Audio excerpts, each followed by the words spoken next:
and singing along with us, because you are welcome here.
I give great thanks for this day, for everything in it, knowing that there is one life, and that is God's life. It is whole and perfect and complete. It is brand new in every moment. Each and every time we remember who we are and whose we are born anew. There is only one life. It is God's life. It is an activity of spirit that is flowing through us and as us in the world. We are that which thou art. There is only one thing happening here. It is the activity of God through and as each one of its creations. And we are that. And as we remember for ourselves, we know for each other. We raise the vibration of the entire planet. We give great thanks that there is only one. There is only Spirit. It is loving and being and acting as us, through us. And I know today is a glorious day. It is a day led by Spirit. As we remember, as we celebrate this new day, giving great thanks, I simply let it be. And so it is. I give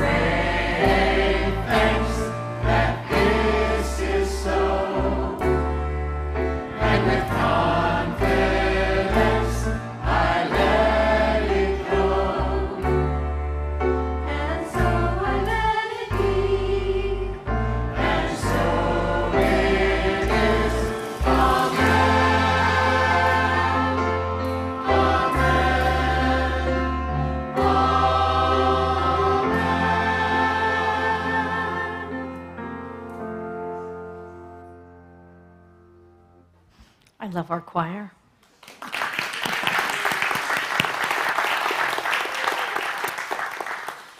Happy Easter. Isn't it lovely? We have lots of nice rain for the plants. I did all my spring planting in the last 2 weeks. I'm loving it. It's being watered and it's delightful. How is everyone? How you doing? I love the Easter bonnets. Thank you. I said we were going to have an Easter bonnet festival here, right? I'm not really a hat person, but I love all of the Easter bonnets that I see around the room. I said, I'm not really a hat person, but I'm fascinating. Get it? Ooh, I know. See, that's just too funny. Anyway, I am here to celebrate with you. I just love this. I love as we get together to remember to celebrate.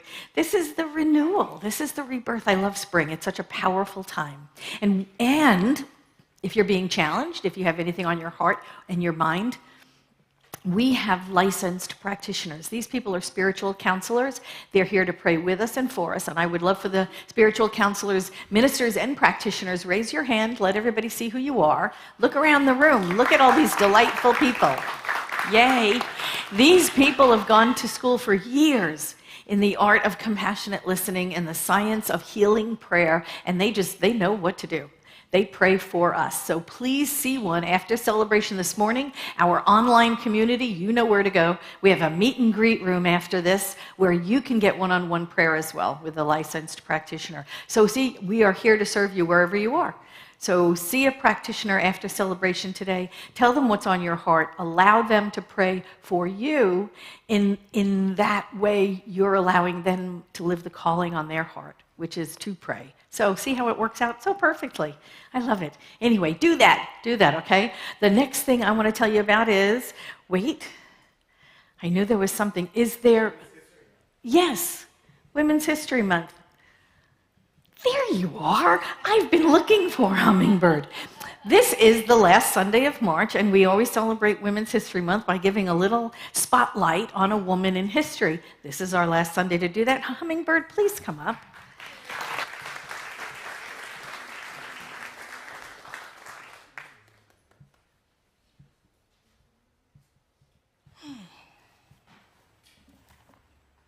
I want history to remember me, not as the first Black woman to have a bid for the presidency of the United States, but as a Black woman who lived in the 20th century and who dared to be herself. I want to be remembered as a catalyst for change in America. Good morning, everyone. Happy Easter and happy Ramadan. And happy Women's History Month. Oh my God, there's a rabbit. Oh God, that's hilarious. I'm trying to be serious. Okay. So that was the quote from the powerful woman that I'm highlighting today. Some call her a feminist, a teacher, and a child care advocate. Her parents named her Shirley Anita St. Hill, but we know her as Congresswoman Shirley Chisholm. Born November 30th, 1924 in Brooklyn, New York, St. Hill was the oldest of 4 daughters of Charles St. Hill and Ruby Seal St. Hill. And she stayed with her maternal grandmother in Barbados until she was 11. She graduated cum laude with a degree in sociology in 1946, and in 1949 she married Conrad Chisholm. She earned a master's degree in 1952, became a teacher and a director. In 1964, she ran for the New York State Assembly and won.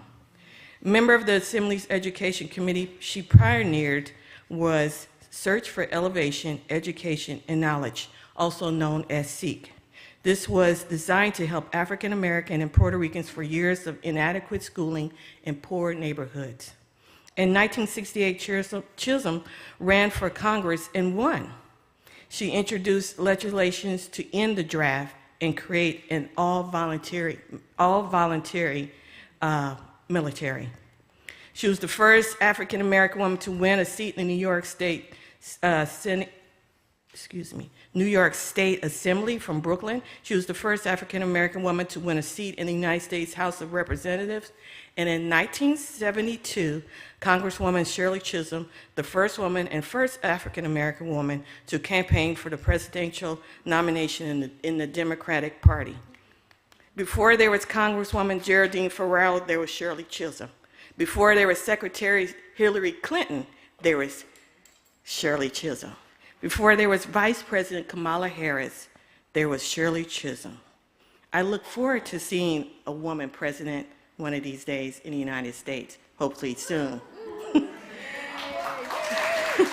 She did a lot of things while she was in there. She was a co-president of the National Association of Repeal of Abortion Laws. She also became the co-founder of National Organization of Women Now, which is in 1970. She wrote a book in 1973, and after retiring, that didn't stop her from doing what she wanted to do. She became a teacher, lecturer, writer, and activist. And after her divorce to Conrad, she married Arthur Hardwick Jr. She co-founded the National Political Congress of Black Women. Chisholm received over 35 honorary doctorals. Can you imagine that? And won more than 14 awards, national and internationally. Posthumously, she was awarded the Presidential Medal of Freedom, awarded by President Obama in 2015. Congresswoman Shirley Chisholm transitioned on January 1st, 2005, at the age of 80. And I leave you with another quote of I leave you with a quote of hers. We must reject not only the stereotypes that others have on us, but also those that we have on ourselves. Thank you.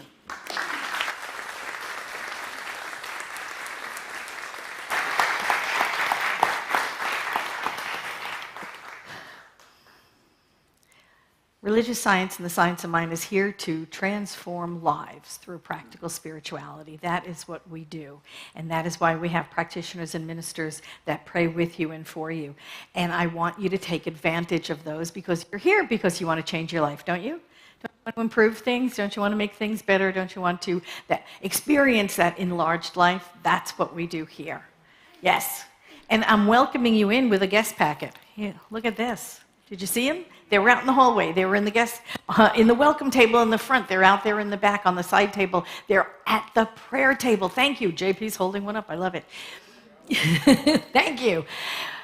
If you are a guest here, please pick up one on your way out. Find out more about who we are as a spiritual community and what kinds of things we do here. Like I said, we transform lives. Want your life transformed? You know you do. You know you do. There's a greeting on the front of it. Let's say it together. You ready? You with me? Whoever you are and wherever you are welcome here, you are safe, and you are loved. And just because we mean that, I want you to turn to someone maybe you don't know and just say, Happy Easter.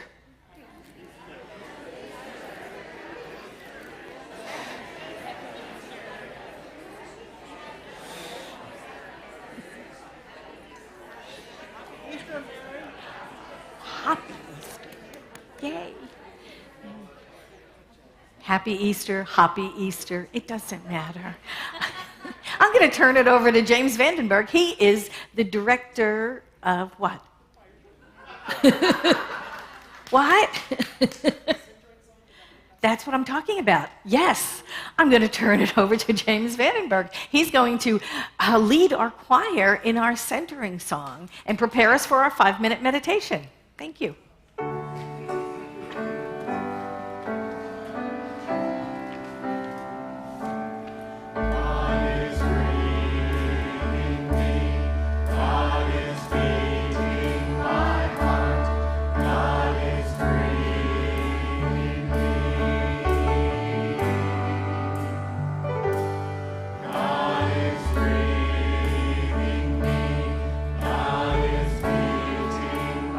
Heart.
Good morning. Happy Easter.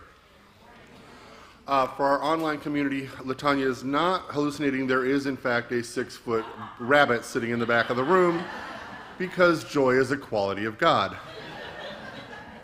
My name is Paul Hemmerling. I'm one of the licensed practitioners here at Vision, and now is the time for our meditation and contemplation. We'll have some quotes. The bowl will ring. We'll enter a period of silence. TK will keep track of the time for us. The bowl will bring us out of meditation, and we'll move directly into our time of community prayer. So I invite you to get comfortable in your seats, close your eyes if that works for you, and take these quotes with you into the silence. It is a new dawn. It is a new day. It is a new life, and I'm feeling good. Nina Simone. And from our founder, Ernest Holmes, we have to live each day as though it were complete and perfect within itself. We have to live each day as though all the joy in the universe were ours now.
Patricia made her transition on Friday. And as we know that Patricia has moved beyond our sight, around the bend on the journey, I know that there is more to life than this life, that there is existence before and after this thought. And so I know that Patricia has moved into that next stage, that next experience of self, the greater knowing of the I am. And knowing peace for the family as they deal with the very human reaction of this change. We acknowledge that, at the same time celebrating the freedom that we will all experience as we move through this journey beyond the limits of what we see into the next phase, the next stage, the next adventure, beyond the bend, out of sight, but not done. And knowing the truth of each and every one of us, that we are one with the infinite, one energy, one light, one life, one mind, one thought, knowing of itself everywhere, whole, perfect, and complete, denying itself nothing. From the innermost workings of the cell, down and down to the subatomic level, out and out into this room, this carpeting, this air conditioning, this weather pattern, this planet, this solar system, down and out, one unified field, knowing of itself everywhere. Running into no boundary, running into no adversary, running into nothing but I am, that I am, that I am. And we are one with that. We are one in that. We are the I am that I am in this moment. Knowing that the infinite power and presence expresses as this life. And that all that spirit is the truth of each and every one of us. And so I know that health is the truth of spirit. Spirit cannot be ill. There is no illness inherent in God. And the I am that I am screams and sings and dances in the joy of health now. And I know that financial burden is not part of God. God is joy. God is freedom. God is abundance, prosperity. And I know that all the money in the universe is right here and right now. Spirit in action. And I know that it moves through these hands into all the projects before me in this life, fulfilling effortlessly and easily from wherever it is to wherever it needs to go. I simply say, move along, welcoming it with joy, joy, joy. And I know that laughter and harmony and peace in relationships, loving relationships, friendships, co-workers, forgiveness is the truth of spirit, which holds nothing against itself. And I know that peace on earth is possible. I know that peace is the truth of each and every person. We all seek the same thing: joy, peace, love. And I know that this is possible on this planet right here, right now, that there is enough to go around. And so knowing that Spirit is doing the work through each and every one of us, I open this life up to health, to prosperity, to creativity, to opportunity, to peace, to joy, to love. All that is right here and right now at work in these hands. And life is a blessing. And I give great thanks for this day, for this oddly joyful weather, for this wonderful building, for the magic of technology, for all the good, for the opportunity to prove these principles right here and right now. And with absolute assurance, I release this word into the law, knowing Spirit has already said, yes, the gift is given. It is done. And join me as we say together, and so it is, and so I am, and so we are. Can I get an amen? Amen. All right.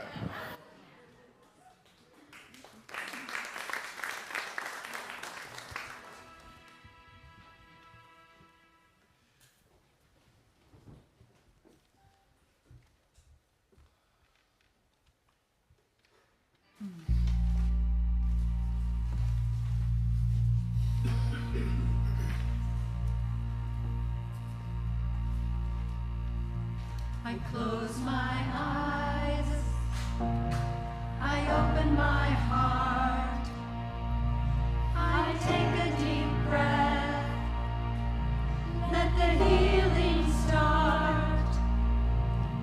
I lift my hands, I plant my feet, I let love in, I feel the beat.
Oh, yeah. Don't you love it? Amazing. Happy Easter. Here we are. Happy Easter. I love it. The bunny is here. Yay. It's also the last talk of this month's theme. That's the way we've never done it. And I'm so glad. I mean, I'm so glad that theme's over. But anyway, I really do. I think we maneuvered through it quite well, don't you think? Reverend Jean, you were along for the ride, right? So we did okay. You know, and maybe we're talking about the Easter story in a way in which we've never done it either. So let's make it new for ourselves as well, right? Many faith traditions around the world celebrate Easter in different ways. There are some faith traditions that take the absolute literal translation of the story, right? Of a dead person coming back to life in a physical body, and we're not that. Just don't believe dead tissue reanimates. Anyway, some people, some faith traditions take on the idea of a metaphorical story, right? It's a story that has meaning. And here we are in New Thought, and we understand a metaphysical interpretation based on the teachings of New Thought and the science of mind and religious science. And regardless of how you choose to interpret the story, the important part is that it's a story for us. It has to be applicable in our lives, right? It has to be a story that becomes a guidepost for us, a manual, if you will, on how to live life. And I think this is really what those ancient stories and scriptures are speaking to us over the centuries, over the millennia. They are speaking to us as a story of how to live our lives together now, right? It can't be something that was just 2,000 years ago, or else we can't relate to it. It's got to be something that we can use here in our own lives to evolve us as spiritual beings. Ernest Holmes, this was in a talk he gave in April, The Great Adventure, he said, Jesus made terrific claims. He said, in effect, God is with me, I am with God. I am an eternal being. All power is delivered unto the Son. It was a mission, and the purpose of Jesus was to take all of what we call this ancient wisdom and apply it. What today we would call spiritual truths, and prove them. That healing the sick, the multiplying of the loaves and fishes, the consciousness that there is nothing to be afraid of, the revelation that everyone is on a majestic and eternal progression. Jesus knew that when the light is turned on, the darkness is gone. It does not matter how long it has been dark. Right? He said the man that comes in on the 11th hour gets the same pay. You remember that story from the Bible? Anybody remember that one? That was the one we hated. Really, it was the one we really didn't like very much, the one that annoyed us most, because the workers that showed up at the crack of dawn were agreed to a certain pay, and the workers that showed up at the very last hour were given the same pay. And of course, we have all righteous indignation about that. Well, that's not fair, right? That's not fair. I worked 11 hours, he only worked an hour. Why do we get the pay? The story's not about hours and wages, right? We know that metaphysically, the story is not about hours and wages, it's about awakening and receiving. It is about awakening and receiving, and it does not matter how long we've been asleep. It does not matter how long our back was turned to the truth. It doesn't matter how long we have denied our divinity. When we awaken to the truth of who we are, all of the gifts are there. That's what the story's about. Everything is there. When we awaken to the truth of who we are, all power, not just some of it, not just 11th hour power, all of the power is there. All of the love, all of the joy, it's all at our disposal when we awaken. That's what the story is about. And you know, the Easter story itself predates Jesus. It's another one of those ancient stories. It's been around forever and ever, right? There are so many stories that are older than the Jesus story that say the same thing, right? The God being betrayed and being killed and being buried and coming back after 3 days. All throughout history, that story has been repeated and repeated and repeated. It is about the evolution of a people. It's about the evolution of us. It's a story for us. And throughout the millennial, we've been telling the same story. I think we only have so many stories in us. You think? We sit around the fire and we keep telling the same stories, right? We tell about the birth of a guy from a god and a virgin, and we tell this story about a guy who was dead but not really dead because then he came back and he saves mankind. These stories have been around forever, forever. And we tell them over and over and over again in different ways and different times, different millennials for different people in different cultures. You know, it reminds me of that story about the guy who said, you know, Jesus was a woman. God is a woman. And he said, God is a woman. How do you know God's a woman? And he said, well, here it is. God's a woman. And God as a woman dated all the prophets. Dated all of them. Dated Buddha, dated Muhammad, dated Abraham, dated Moses. She dated all of them. And she told them all the exact same thing. So all religion to this day is just mansplaining. That's all it is. Right? They're all different, but they're all saying the same thing. It's not about being right. It's not about being right. It is about drawing from the story what you need. And isn't that what religion does? It draws from the story what we need. It's not about being right. Ernest Holmes said this. He said, we shall most surely find that divine creativity is stimulating everything in our lives to newness, to freshness, new growth that is bigger and better and happier. This is to discover that the secret of life within each is divine creativity. That's what we are. This is the whole story of our living. This is the whole story of the Jesus story. We know that it began last week, right? It began last week with Palm Sunday, the triumphant, march into the city and the commitment that was made to see it through. There was a commitment that Jesus made according to that story. Well, he could have turned around and went back to, home or the Mediterranean or whatever and blew off the whole week, but he didn't. He made a commitment to see something through, and so he did it, right? And the whole story and the tables being overturned and all that stuff and the drama with the fig tree getting cursed and dying and whatever, right? It's a big story. Holy Week is a big story. And then Wednesday, now they call it Spy Wednesday. Has anyone ever heard of that? That's new to me. It's called Spy Wednesday. This is the day allegedly, Judas sold Jesus out for the 30 pieces of silver. I didn't know they called it that, but anyway. And then there's Maundy Thursday, where they have the Passover supper, and the beginning of what was considered the Eucharist sacred ceremony began there. That's where they trace it back. And Good Friday, the crucifixion.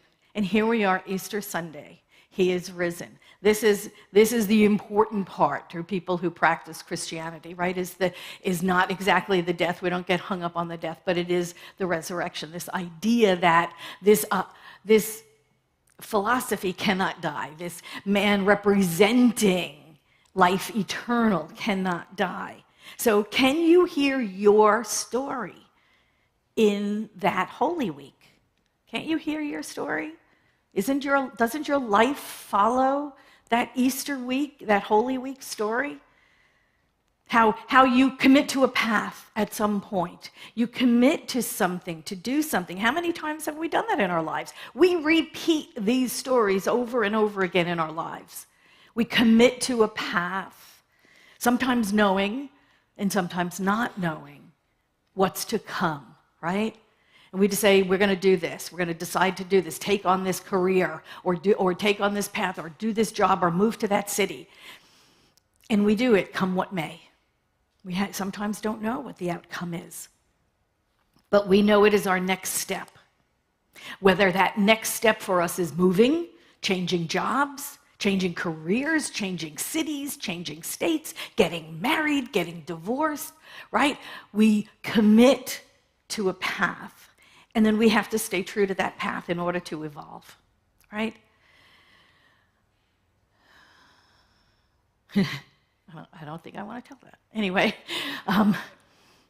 you know, we do what is called, what we're called to do. We do what our calling is, right? And it unfolds before us. Now, I was just saying, I was remembering of a Good Friday years and years and years ago. This was way back in Pacific Church, and one of the dear practitioners, Jana Zunich, was doing a Good Friday meditation service, and I remember, and I was just loving it. I was a ministerial student at the time, and I was going to go there and take notes, and I sat there and I cried throughout the whole thing, and she was like, "Thank you," and I didn't really realize it at the time, but what I was feeling was this call to ministry and how that was going to change life forever. And how that was going to change life forever, not only for me, but for my honey. How life would never be the same for him. How life would never be the same for my children. How it's going to change everything we knew about life. And doing it anyway. This is staying true to this commitment to evolve. And I know you know this one. You've done it. You've done it so many times throughout your life. You do it and you take what comes, come what may. Ernest Holmes said this. He said, "The resurrection is the death of the belief that we are separate from God. For death is to the illusion alone and not to reality. God did not die. What happened was that a man awoke to life. The awakening must be on the part of us, since God already is life." So these commitments we make to see things through, whether or not they're easy or whether or not we like them, we commit to something, we do it. We do it come what may. So awake, we commit to this path. And it may seem like a betrayal to our beloveds. It may seem like a betrayal to our loved ones. We're changing the rules, right? It may look like, wait a minute, I didn't sign up for that, right? But you're there, and you're making your commitment, and you follow through. And here's the thing: you die to the old, didn't you? When you took on a new role in your life, when you take on a new career, when you take on a new love, when you take on a new place, you die to the old, don't you? This is the Easter story. That's what it is. We die to the old. We must follow through. Ernest Holmes had a talk on Easter Sunday talk. He said, referring to Jesus, he said, "Definitely all people live forever. Jesus didn't give us any of that dreadful, morbid nonsense about hell and damnation. That's just spiritual baloney." He said, if there is such a thing.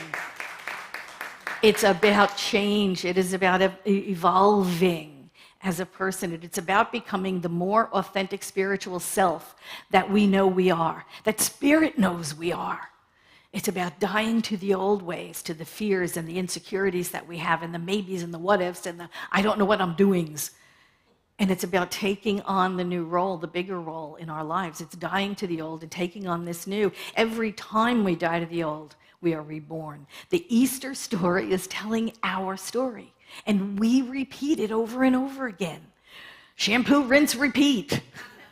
That's all we got, right? Why? Why do we do this over and over and over throughout our lives?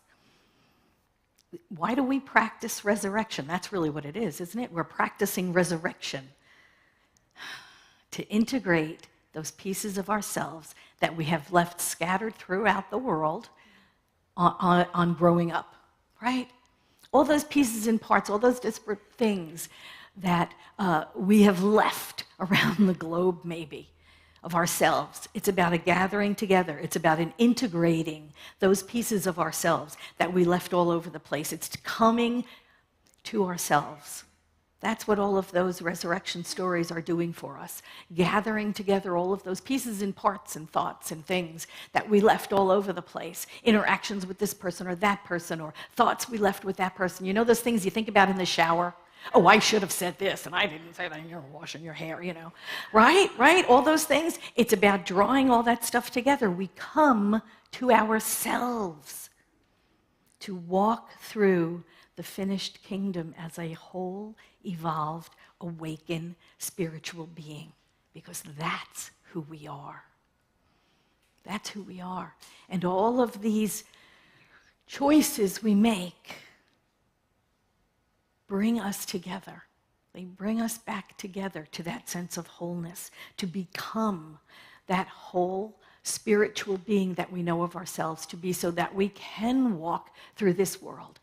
We can walk through it as the finished kingdom we know that it is. And we can be the healers. Ernest Holmes said this, Jesus proved what he believed. You and I are going to have to do the same thing. If we spiritually heal the sick, not that we deny the physical or psychological help, we believe in all of it. Should not that same power in us also resurrect the dead? It is a power we didn't put there. We all have it, and we ought to learn how to use it. And this is what we do, isn't it? And every time we're there for a loved one, every time we know the truth for someone, aren't we raising them from the dead?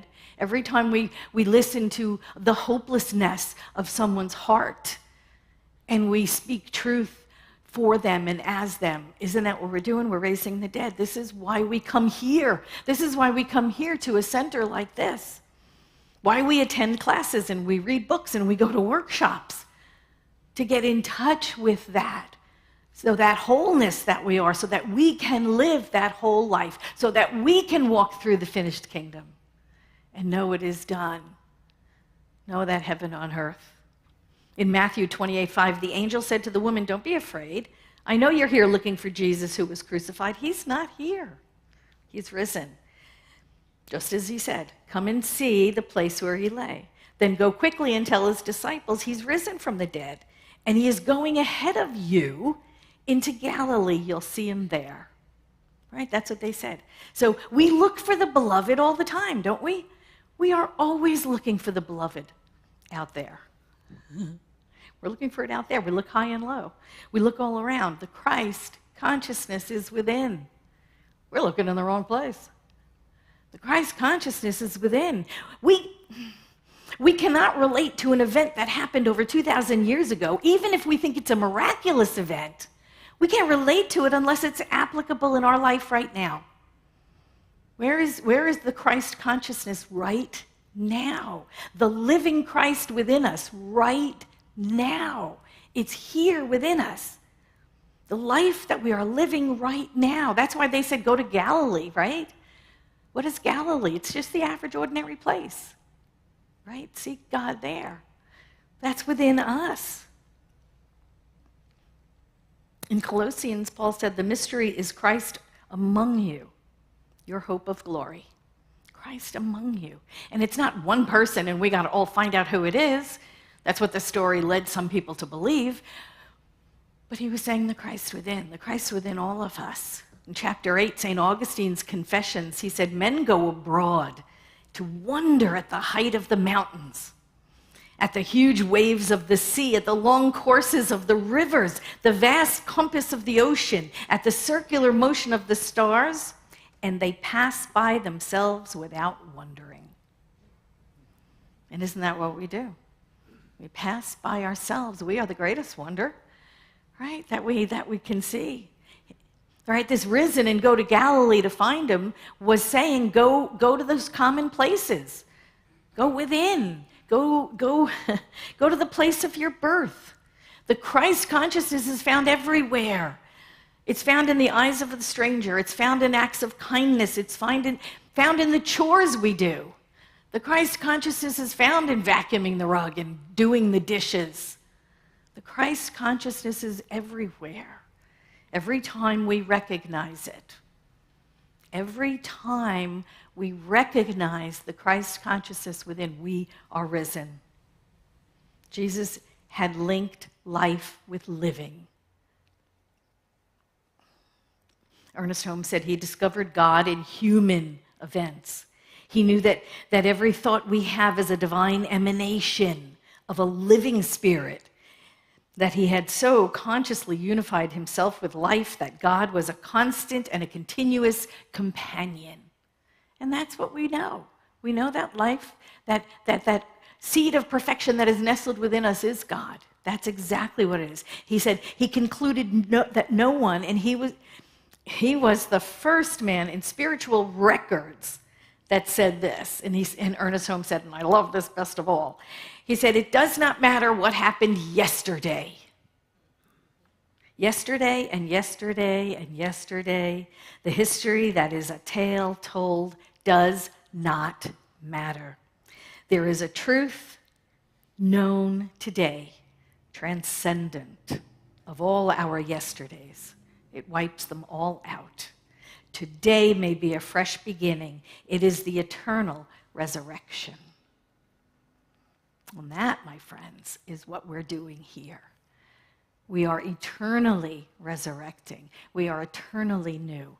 This new thought philosophy that we teach is to be new in each and every moment. It doesn't have to be New Year's Day when you write your resolutions. It doesn't have to be Easter Day when he is risen, when you are risen. Every moment of every day is a new moment. Every thought you have is a new thought. Let us practice resurrection daily. Thank you.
gosh.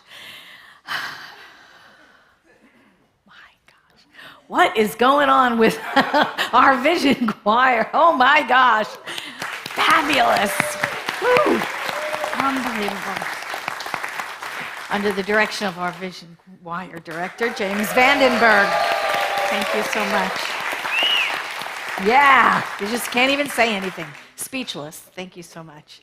Now it is time for conscious circulation. This is our opportunity to give back, to be in the flow, to know God is abundance, to pass on our good, to accept our good, however you want to frame that. Let's pray. Let's pray. I know that God is good always, always. I know that the good of God is apparent in the world, in the physical world. It shows up as abundance. It shows up as joy and love and peace and all of the qualities of God, and they are qualities of us. That divine energy that is us flows through us and as us. We are the place where spirit shows up in form. And I know that God is abundance as well. So as we stand open-hearted and open-handed in that river of God's abundance, I know we accept gratefully and we give graciously and we remain always in the flow, knowing that we could never outgive God, that there is always more giving because God is that energy of self-givingness to its creations, and we are that.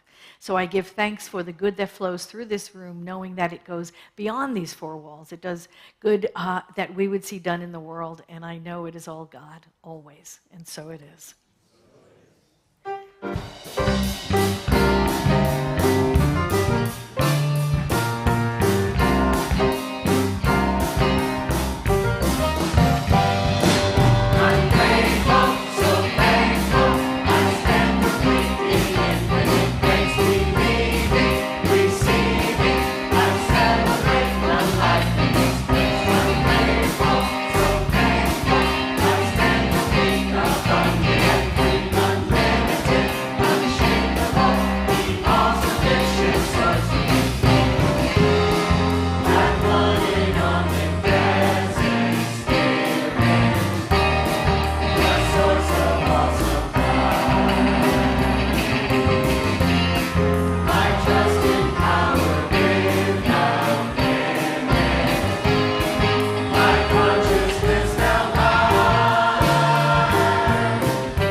This is our time for the Miracle Minute, and, you know, miracles happen all the time in all different ways, and I just want to bring up Lori Oberly Edwards to the platform.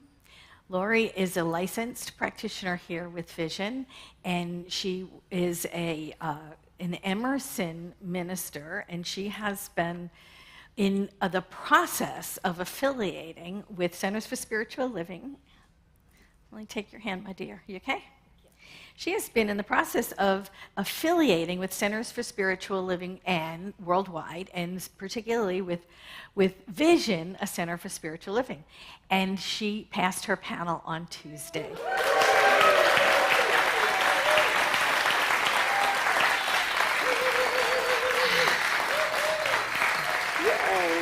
Yay. So we are in the process of creating a letter of call for her to be a Vision minister, to join our staff ministers. And so I have a few vows that I would like to administer right here in front of this lovely group. You ready? You with me? Yes. Okay, good. Do you dedicate yourself to the ministry that you will do your utmost at all times to reflect the Christ within in all you think, say, and do? I do. Do you so dedicate yourself that you will be in constant awareness of spirit in all people, and that you will see only perfect spiritual person, perfect in mind, body, and in spirit? I do. Do you promise to minister faithfully and lovingly to the people now committed to your charge, and to seek ever to be an example of moderation, patience, and loving kindness? I do. Yay. May the infinite spirit which empowers you to do these things grace you with the strength, faithfully performing the same, to live the vision and the mission of Vision, a Center for Spiritual Living. Don't go anywhere. To the congregation, you are the voice of this center. You are the ambassadors of the science of mind and spirit in this community. You are the backbone as the volunteers of service in Vision, Center for Spiritual Living. Will you draw out the best work that this minister has to give by your love and your support, your own inner work, and your commitment to your own growth? Yes. Yay. I love when it works. That's the right answer. By the consciousness of all the great leaders who have come before you, by the diligent work in consciousness that you have evidenced, and by your desire to serve the world as a minister of the science of mind, I welcome you into ministry in Vision, a Center for Spiritual Living. Thank you.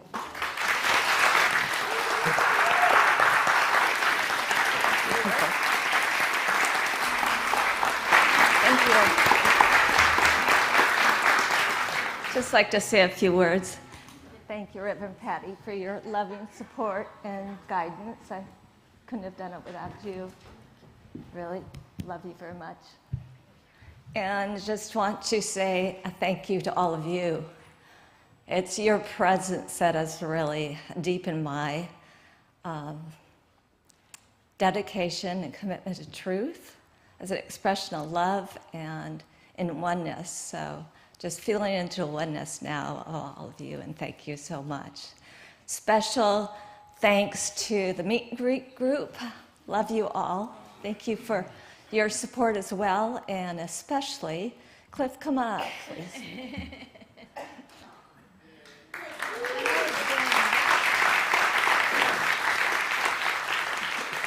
This is the love of my life, my teacher, my partner, and I want to thank you for all your support, and just knowing that this has been a life-changing journey full of miracles and growth and discoveries, and just that command to evolution that we've had together since we've been first met. So thank you.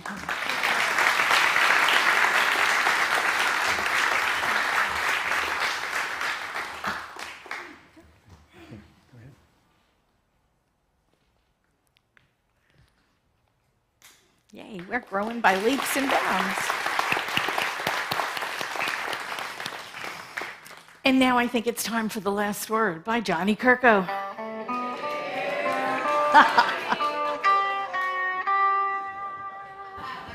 Thank you, Jim.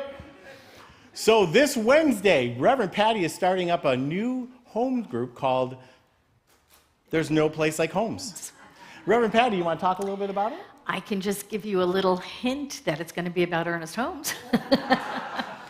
We're doing an hour. We're going to do a deep dive into the philosophy of Ernest Holmes. I'm going to go back down to his earliest work, 1918. We'll take stuff from the archives that has not been out in public. It's not in his books. It's not in all of the things that that you can find on the shelf. It's a lot of this is classes he taught and lectures that he gave, Tuesday morning lectures, things like that. We're going to explore at a deeper level this philosophy and what we can do with it, how we can prove these principles.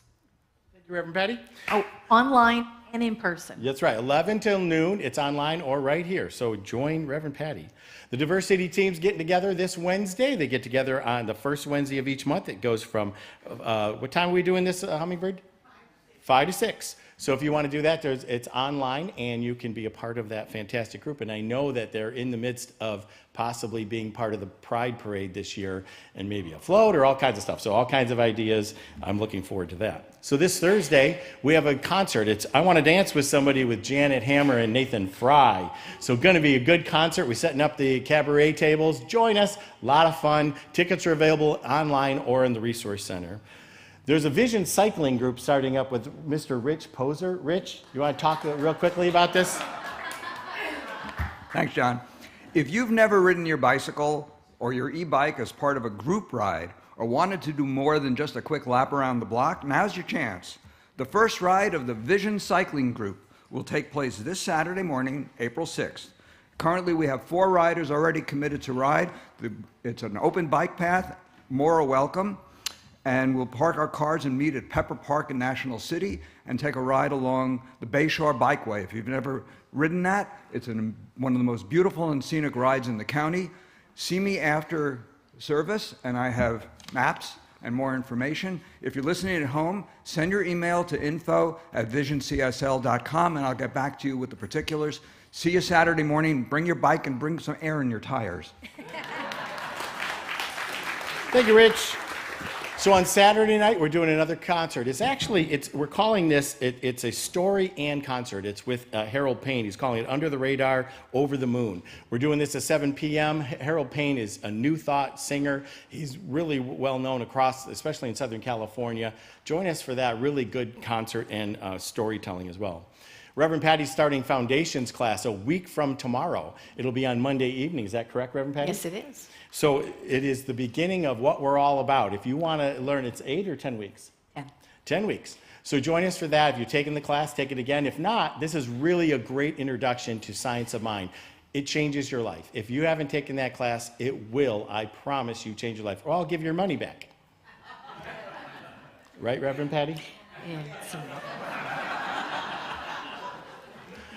Adopt-A-Bill. So Adopt-A-Bill and our matching fund. Today is the last day. We had someone who had given us $8,000 so that we can match up. And in that was included the new copier. And I want to thank everybody who has shown up for that new copier. Thank you, thank you, thank you. You guys rock this thing. I mean, it's amazing. Today's the last day to do it. I'll give you an update next week, but it's very encouraging. So good stuff. And again, you know all about how Adopt-A-Bill works. So we're looking for a youth director here at Vision, someone to lead our youth department. So if that's someone that you know, or it's you, see Reverend Patti or one of the board members, Dorothy Darling as well. And this position, we're actually going to be paying somebody. So if that's something that you might be interested in, let us know. We'd love to have you be a part. Also, we're looking for a social media support. We're really trying to ramp up our social media here at Vision, and we need someone who's creative, who wants to get into that and get some ideas for us. If you're interested in that, see me about that. Reverend Patti will be back next week. Her talk title is Big Love. Big Love. And we have Nathan Fry in the Vision House Band. Yes, good stuff. I want to give a big shout out to the Higher Vision Choir. Wow. And how about the house band too, man? They really rock this thing. So we made a change the last 2 months. We've actually got Mark Danishofsky coming and working with the choir on Tuesdays. And it has changed a lot. It gives us an opportunity to really see James's faces all the time that he makes to us. He's always giving us smiles stuff. But anyway, it's really helped us. Mark, thanks for your dedication in that too. So good stuff. After our service next week, we have Grandma Sparky here. Now, Grandma Sparky is a woman, yes, she's a woman who's trying to change the world one person at a time. She says she's celebrating teens, and they're celebrating teens. Right after our celebration at 1 o'clock, she's giving away these little blue ribbons. What do the blue ribbons say? You remember, Kathy? Who I am makes a difference. And so she's trying to get this to 1 billion people. This woman has the ideas, and let me just tell you, she has energy. She'll get it done. And if you want to be a part of that, we're going to bring a lot of youth into the building here at 1 o'clock next week. Really going to be fun stuff. So those of you online, I usually say hello to you first, but no, I did not today. So we will have our meet and greet right after our celebration. Love to have you be there and say hello to our community abroad. Those of you in the room, we are going to have a fantastic meal there. We have some good stuff today. We have Easter food. So stick around and have some Easter food with us. I know there's a ham and all kinds of wonderful stuff. So, Easter Bunny, come on up for a second. Easter Bunny, come on up. For those of you online who don't believe there's an Easter Bunny, there's an Easter Bunny here today. Come on up, Easter Bunny. So this is our Easter Bunny who today brought and gave out lots of eggs and wonderful things. But today, this Easter Bunny's got a special project. So those of you who wore a hat today, we told you there was a costume, something. Thank you, Easter Bunny. There's a contest for the best hat. So everybody put your hats on if you've got them. Yes. And Easter Bunny today is going to select who's got the best hat. So look around the room, Easter Bunny. We got some good ones over there. I got one over there. Oh, look at this one here, too. I see one in the back over there. Yeah, that's not a hat. Good try, Erica. 2 eggs on your head is not a hat. Rich has got a hat, but I'm not sure it's going to win for the bicycle. So, Easter Bunny, who you think is the best? You got the gentleman back there with the bunny ears. There you go, Mr. Bob Wilson. Bob Wilson has got the best hat. Thank you, Bob. Stand up. Yo, come over here. I want everybody to see this. Come on up, Bob. This is the winning hat for today. Come on up, Bob. Look at this hat, huh? Is that cool or what? Good job, Bob. Thank you, Easter Bunny. Thank you, everybody.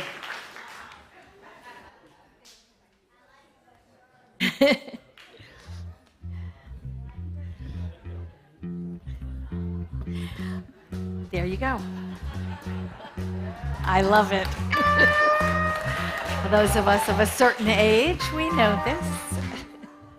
It's time to stand up. We're going to say our affirmations, and then we are going to sing out. Are you ready? Are you with me?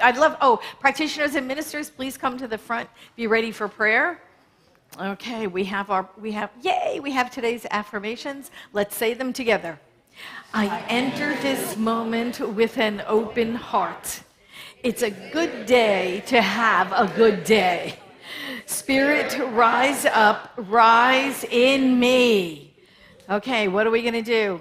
I think number 3. All right, I'm looking at number 3 again. You ready? With passion, purpose, and positivity. Let's say number 3.